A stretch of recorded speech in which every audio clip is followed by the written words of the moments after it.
নাটোরের এক ছোট্ট গ্রামে থাকত তিন বন্ধু, জুবায়ের, তুহিন আর তামিম।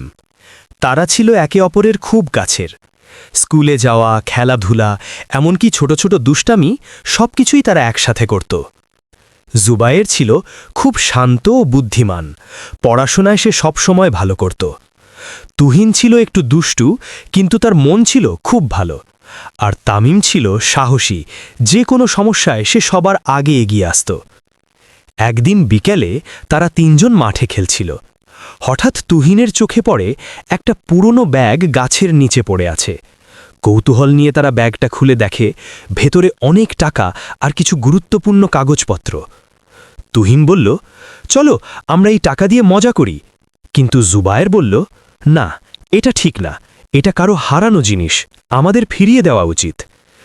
তামিম একটু ভেবে বলল, জুবায়ের ঠিক বলছে, চল আমরা মালিককে খুঁজে বের করি। তারা তিনজন মিলে গ্রামের লোকজনকে জিজ্ঞেস করতে লাগল। কিছুক্ষণ পরে তারা জানতে পারল ব্যাগটি গ্রামের এক বৃদ্ধ মানুষের, যিনি খুব চিন্তায় ছিলেন। তারা দ্রুত ব্যাগটি নিয়ে সেই বৃদ্ধের কাছে গেল। বৃদ্ধ ব্যাগটি ফিরে পেয়ে এতটাই খুশি হলেন যে তার চোখে পানি চলে এলো। তিনি বললেন, তোমরা শুধু আমার টাকা না, আমার আশা ফিরিয়ে দিয়েছ।